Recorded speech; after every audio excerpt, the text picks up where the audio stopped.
What's up, everybody? I'm down in Kansas City, Missouri. We are in the northeast area of Kansas City on a street called Wabash. Today, we're gonna walk you through a property when a tenant moves out, they trash the place, and kind of some things that maybe should have been done from the beginning.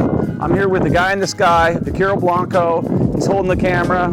He just moved out here from Dallas, Texas. I'm also driving my Mercedes-Benz Sprinter van because, you know what? I'm the blue-collar hero and I'll do whatever it takes. And I loaned out my truck, my Toyota Raptor, to my assistant. And so now I'm driving this, and tomorrow I'm flying to Minnesota to go pick up my 1794 Toyota Tundra. No, I'm not driving a Lambo like Tom Cruise. No, I'm not flexing with all that stuff because you know what? It don't matter to me. You know what I mean? Like having to worry about parking a McLaren in this neighborhood is not the best move. I'll probably get a McLaren eventually, but not there yet. One of the things I was mentioning is property management is so important. We've had a ton of issues out here in Kansas City. If I end up not going with these guys who are doing a very good job right now, we're sticking with them right now. But if I end up switching my trajectory, and I talked to the owner today, he's a great guy. They're doing 15-day evictions. After 15 days, I was like, you gotta switch that to 5. And we do 5. So they're gonna switch that to 5, which we're already at 5 because our leases say 5. But as a company as a whole, he's looking at me, he's like, oh, you're bringing some valid points up there. The other thing, I'm like, we don't do promise to pays. Like they were doing promise to pays with some of their other tenants. I'm like, the promise to pay is the lease, kick that out of there. And then the other thing that I mentioned to him, I was like, you know what? We require the tenants pay for any non-health and safety issues. So if a tenant's got an issue with a light bulb, a tenant's got an issue with a smoke alarm, a tenant's got an issue with the blinds, they could pay for it, $25. And even if we lose a little bit of money, it's gonna stop them from constantly, because one thing I noticed when I was collecting rent in Las Vegas, and I'd see them come in, I didn't collect the rent myself, I'd see them come in and they'd be like, here's $1,000. By the way, here's all this stuff, because they feel like, oh, I'm not just getting the house, but I need all these repairs, all right? We're not a hotel, we're providing you a place to live. We have it move-in ready when you move in. If stuff goes wrong and you want it fixed, and it's health and safety, non-related items, then you need to pay for it or a portion of it. And it stops them from continuing to break things and continuing to maintain their property. So, I haven't been in this property yet. I can tell you right now, one of the things I told Ross, we always walk the properties, we're missing our 4-point lighting here. So we need to address that. 4-point lighting is something that I highly encourage, whether you're in a good area and a bad area. And I guess, comment below, what area do you think this is, good or bad? Hit the thumbs down if you think it's bad, hit the thumbs up if you think it's good. We're coming through here, we gotta cut some of this brush back, kill some of these weeds. We need 4-point lighting that is missing. This didn't get caught by my other guy. So there needs to be a motion light here, a motion light on that corner, a motion light on that corner. We got some sort of a sump pump here. Probably I just paid for somebody's pump. But you know, the good thing is when you're making money with rentals and you blow money on some things, it all adds up. You can see right there, we've got our HVAC caged. Again, we're missing our 4-point lighting right here. We've got some chipping paint. This is definitely not gonna pack Section 8. Maybe we should have a garage sale set up while we're coming through. We used to always put our lock boxes in the back, but the new property manager, they're like, oh, the people don't feel safe going in the back. I put them in the back because I didn't want people to see them in the front and break in, but okay, we're gonna switch that up for you guys. These are funny. These are old school lock boxes. These are the ones from like when I was selling foreclosure properties for Advantage Gold at Century 21. These were the lock boxes that we used. These people trashed the place. This property was 100% rented and good. So look, yeah, it looks like they probably got evicted. We got smoke alarms. They left the couches behind. Yeah, we got a broken window. It looks like they did that for us. That's very nice of them. Thank you guys. This is just a standard make ready. It's really not too bad. Another broken window right here. We did take this property pretty far. Ooh, this is a nice knife. Yeah, this is really nice. I'm surprised they left that behind. Definitely clean freaks right here. They spilled everything everywhere. And there was some sort of a basement issue, you can tell, because there's a pump down here. We got a broken window on that side too. Yeah. People who trash houses and break windows, they just don't respect nothing. I got news for you. This door's broken and so is this one. Oh. Yeah, and this one is too. I mean, come on. We just put these doors in. And they broke every door. We should tell Mario to try to use some of these solid core doors because nobody puts their heads through these unless they got a really hard head. See, they broke the window right here. I mean, this is minor stuff. We can cut the glass here, get this thing secured. We got bars on the windows. So we'll go up here first. Okay. Yeah, I mean, it never surprises me. I've been through this before with tenants. Tenants aren't being vetted properly. Yeah, it's just storage in here. I've been in here a long time ago. So we'll just keep this the way it is. They obviously stored all their stuff in the house. This is probably too much effort for them to open the door and stack stuff neatly. This is the cleanest area of the house. So you can tell that they never use that or access that. So why would they leave all their stuff? Well, this takes effort to move this, right? People with the broke mentality, I mean, look at this too. Yeah. I mean, there's some punching going on in here is what I can see. A lot of punching. We should be able to put everything back together. We just had some bad tenants, you know, and we're going through a little bit of a process right now, fixing that situation. We need to cage this, dude. This ain't caged. Why would they leave all their stuff? Because they're lazy. That's what I tell my wife all the time. I'm like, possessions don't matter. Like, you can find them wherever you want them. If somebody ever wanted to start an eBay business with me and just go through my properties, you can make a hell of a living, because people leave stuff behind all the time.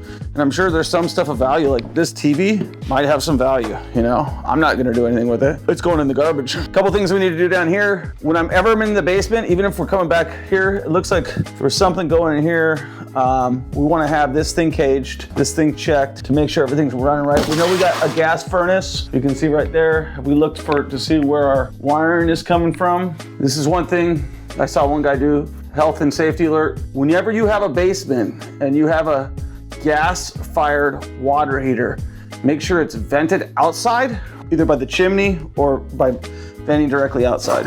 We got our panel. If you're an electrician, let me know. How do we tell what the ampage is? We look right here. We got a 100 amp panel. So 100 amp panel is fine for this one. So basement looks pretty good. We're looking for water intrusion. I don't see any of that. The subfloor, yeah. We need to fix that. So first thing, clean this whole place out, pressure wash this, make sure all the drain lines are going. So 4-point lighting, electrical panel's good, cage the furnace right away. Make sure the filters are changed out. That needs to be on his list. So we always want to change our filters on our furnaces. That's going to keep them operating good. We've got good safety right here. So walking down, we're missing our 2x4 and our back door. So we need to brace that. And other than that, it's just clean up, plug it in here. These people stunk. Get all this garbage out of here and get this place ready to rent. Well, let's do that list. We'll walk through Ross with a list right now and see what we're supposed to do. So we're gonna do our 4-point lighting right here. Garbage clean, oh, there's Super Mario. You guys, give us a rating on this vehicle. How stupid does this look on a scale of, Mario, explain the tires. Normally when you have a big truck and you're doing like a lot of work. This wasn't a work truck. Oh, yeah. But it is now? Yeah. Well, why do you have a winch on it if it's not a work truck? When you go off-roading, sometimes you get stuck. So you go off-roading with these type of rims? Yeah. I'll say. All right, so let's walk through it with Ross. We already walked through this whole deal. So we need 4-point lighting, you know that. Just looks like mainly a cleanup and fix. TJ wasn't real accurate on how much trash there was. What'd they say? There was one load of trash. I'm like, You think there's 2? Maybe. With my dumpster trailer? It's like his bulky item, that's why. Oh yeah. So, okay, so let's start right here. Let's cut some of the brush back. Might as well get rid of it. And then, so we got that little piece right there. This stuff can go to the curb though, right? Here in Missouri, only 2 bags are allowed. Everything else outside is pretty good. They had a sump pump in there, so we just want to check to make sure that there's no issues. We got to brace that back. We got a little bit of touch-up paint to do, or just cut the rotten edges. Why would you want to cut off the rotten edges, Super Mario? To keep it from rotting further. Yep. And then paint it, right? Exactly. Smells great in here. We've got a couple broken windows. How much is glass? But like a sheet is like $280. And you guys cut it. Yeah, to the size. Yeah, easy, right? Mm-hmm. So if we were to call a window company to replace those windows, $200-300 bucks. Even more. So we cut our glass. He uses a little bit of putty. What's the glass cutting tool cost you? I usually use a multi-use or a grinder. That's it. Okay. Yeah. You use a grinder? Yeah. Looks like they're missing a coat of poly on this thing too, huh? So just let's touch this up and put a coat of poly on this. You got to reattach this thing right here. I would tell you on stuff like that, when you see it, if it's really bad, just replace it with a boob light. Less work down the road. We need to put just like a light like that, right? You know what I mean? Yeah. Might be easier than dealing with all the other stuff. We need to put a brace right there. Get all the stuff out of here, make sure that all the smoke detectors work. I guarantee they left all their food in here. oh God. See? I guarantee it. Show him that pipe, Mario. Oh, down there? Oh, wait, we got light. I want one of those. How much are those lights? 40 bucks, 35 bucks. The problem here is I guess this is clogged. That doesn't work. Ventilate's all coming out from here.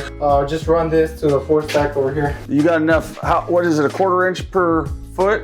Should we address this issue? What if that one's clogged? It's not. Are you sure? Yeah, because like I told Ross, I came here before trying to like fix the issue. The woman that used to live here, she said everything was out, everything else was fine. The restroom, the toilet. All right, so this is just clean out all this stuff. Hey, you need a bumper? Got a bumper. Are you starting an eBay biz? Yeah, man, I'm thinking about it. These crutches aren't cheap either, man. Yeah. That's why I don't get caught up in this stuff. Let's go. You guys can have it all. So we got to clean this, do a deep clean in here. Can we get a solid core door from like the reused store? Yeah. You know what I mean? Versus putting these. Yeah, because look at this one. Yeah, I know. That's what I'm saying. Yeah. Oh, we need a new toilet seat in there too. Some better caulking in the corners over there. Old Spice. And again, Ross is always identifying value right here. It's a pretty clean house though. We just need to put a coat of poly on this whole floor. It looks like they didn't put a good one on here. You know, just touch up the little areas in here. You guys can be getting in and out of here in like a couple days. One of those. Boob light. What do you call that, Troy? We call it a flush mount light, Ross. Or in the trades, we call it a, Light picture. I was gonna say boob light, but is it, that was, It's a boob light? yeah. The reason why we wanna do this is we're not flipping this property. How much are those light bulbs? $3 or $4 a piece? Yeah, they're those. How much is a flush mount light? $10. $10. So if we replace one, that's $3. $3, $3, $3, $3, $15. Okay, it's actually 5 of them. So for just a quick switch, he puts one light bulb in and we eliminate a problem forever and ever again. Same thing with the ceiling fan over there. So we're looking, when we come into a property, we're thinking like, how do we solve all the problems for the next time? Because they're calling if this light goes out, if one of those lights goes out, they're calling. Oh yeah. All right, we haven't been upstairs yet. So this all looks good here. I would keep this here just because it's upstairs. We need a little bit of paint touch up in this house. The main thing is preserving these floors. A lot of paint touch up in here. Not really on the walls and the ceilings, mainly on this. Here, Ross wanted this. Yeah, I did. That's you said. I have my eyes on these too, man. These aren't cheap. They're $50 a piece. Even myself to this day, anytime we're getting into a new market, you're gonna experience some tenant turnover. You're gonna experience like, oh, that didn't work out that great. But I've had tenants in my properties for 11 years. When you buy 100 properties in like 18 months, you're gonna make some mistakes. You're gonna put the wrong people in places. You're gonna hire the wrong property manager. If you go slow and steady, you're probably not gonna make as many mistakes, right? And so I had a lot of money to spend because I did 16 1031 exchanges. We've gobbled up a lot of properties. Some of them are duds, property on 28th Street. And overall, it's working out great. So we keep rolling. Check you on the next one. Peace.